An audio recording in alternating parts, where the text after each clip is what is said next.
එක්සත් අරාබි එමිරාජ්‍යයටම එක්කෙනයි එක්සත් අරාබි එමිරාජ්‍යයටම බයික් වලින් ප්‍රොෆෙෂනල් කෙනෙක් ඉන්නවා නම් ඒ එක්කෙනයි ඒ මෙයා.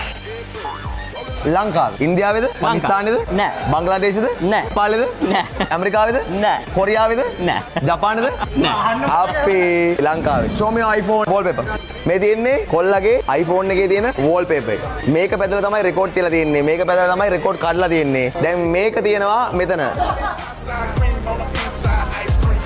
මේක 2023 R1M එකක් limited edition. මේක R1 එකේ full track ready bike එකක්. මුළු bike එකම එන්නේ carbon fiber light weight එකට. පළවෙනි gear එක යනවා 180 වගේ. Yamaha එකේ MotoGP Descendant එක full MotoGP front and rear electronic suspension, full light weight carbon fairings ඉස්සරහා downforce එකට. මං තමයි දැන් Middle East වල ඉන්නේ ලංකාවෙන් කියලා Yamaha එකේ brand ambassador. Okay. මං ඒගොල්ලන්ත් එක්ක වැඩ කරනවා. Okay. මම ඒගොල්ලන්ත් එක්ක දැන් travel උත් කරලා තියෙනවා MotoGP වලට. Okay. World champions ලවත් හම්බෙලා තියෙනවා. ලංකාවේ කොල්ලෙක්. What's your full name? Mohammed Shahid. Mohammed ෂාහිඩ් වයස අවුරුදු 32යි. පදින්නේ යකෙක් කොල්ලත් යකෙක් මේ දෙකම එකට එකතු වුණොත් යක්කු විමානයක් වෙනවා. වැඩිම වේගෙ මේක සීරියස් නෙමෙයි. මේක විහිළුවට කියන්නේ. ඇත්තටම යාට ඉච්චර ගානකට යන්න බෑ. දැන් කියන්නකෝ ඒතර හරි. විහිළුවට 340ක් විතර අල්ලලා තියෙනවා. විහිළුවට 340ක් විතර අල්ලලා තියෙනවා.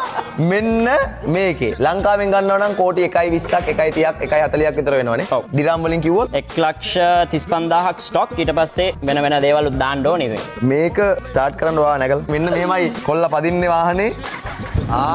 Look at that guys. Look at that. Look at that. Look at that. Whoa!